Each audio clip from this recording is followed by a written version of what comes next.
Welcome back to my channel, fellow gardeners. Today I want to talk about the African bush daisy. We've done one of the bush daisies, but it's totally different from this particular one. They call it the African bush daisy, and they call it the resin daisy, or even just the yellow daisy. It actually originates, it's native to the Cape Province in South Africa. Now the beautiful thing about it is this beautiful yellow. It's just a bright yellow compared to the other daisies, the colors. And then it has these lovely fern type looking leaves, which are so dark green, and the contrast actually makes it into something that I would like to show you.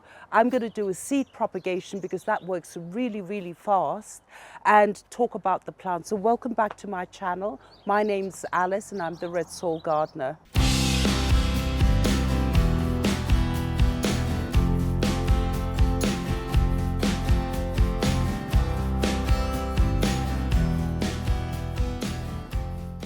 So today I want to talk about the African bush daisy, and also they call it the resin daisy or the golden bush daisy.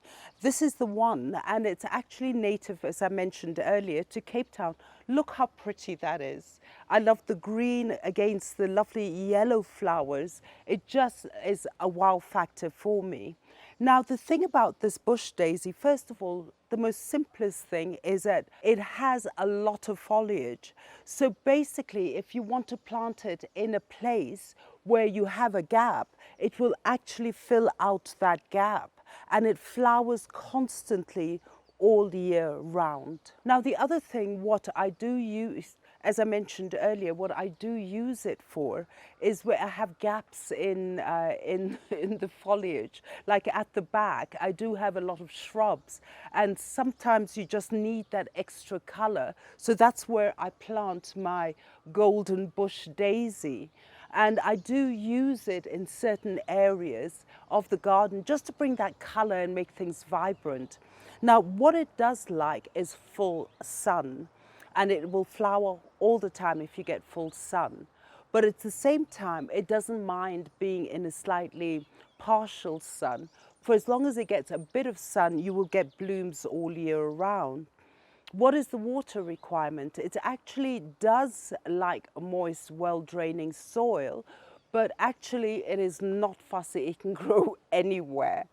Now, if you're looking at the soil requirement, we said well-drained soil, not fussy. Water, it does get drought resistant by the time it takes off. So sometimes I actually forget to water, but as a loyal plant, just produces all these blooms and the foliage, and it's compact, and it is quite a beautiful plant.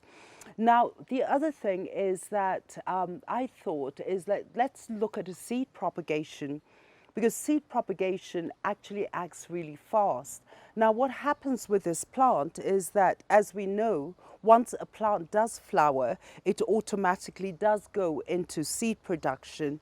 So what happens here is, as it flowers, as we see there, it does start losing, once the flower is spent, it starts losing its petals like this.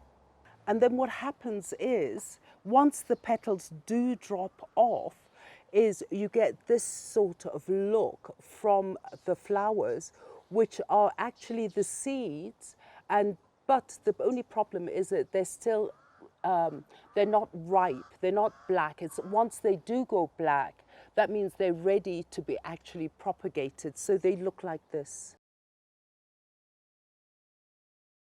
Now, what happens is, once it does dry up, what you will actually, when you're ready to do a seed propagation, you now look for the dark blackened seeds like this one. So once you do get those seeds like this, is all you do in order to do a seed propagation is, let me get some more from here. All you need to do is get your soil here, as I've done. Let me just flatten it a bit. And then you just simply sprinkle it like this, very lightly on top.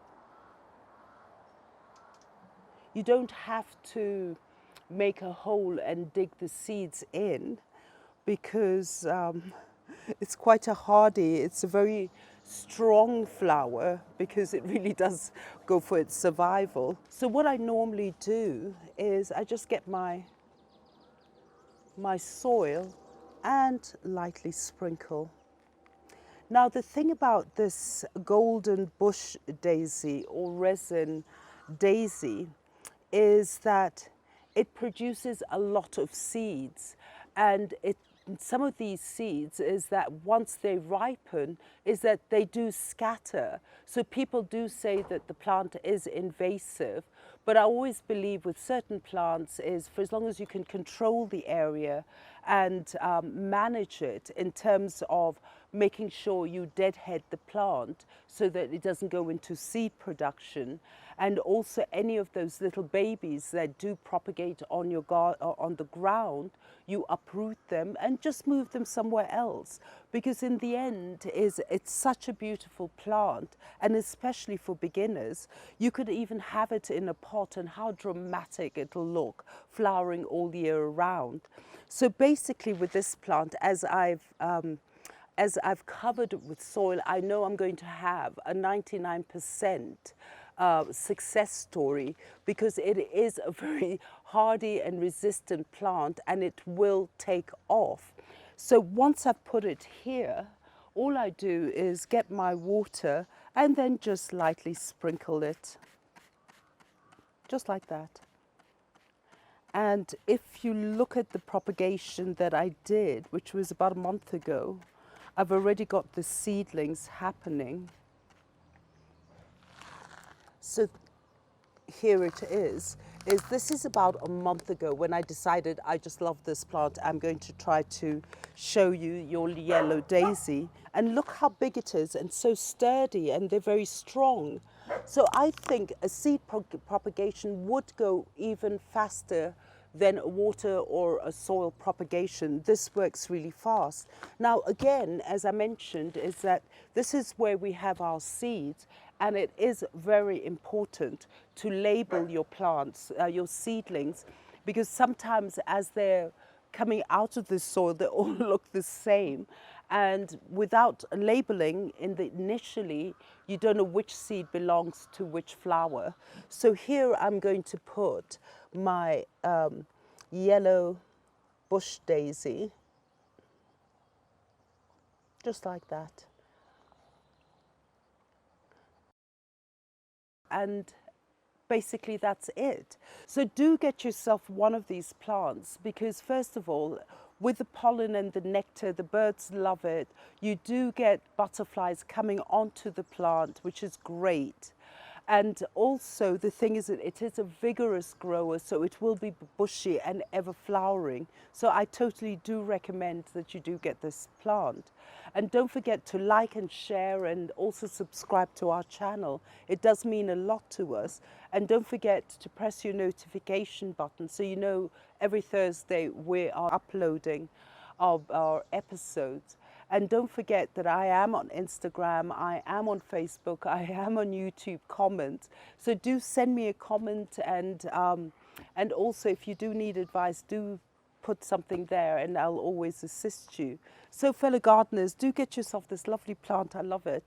And you can actually use it as a cut flower in your house. Isn't that so versatile? Thank you so much, and happy gardening.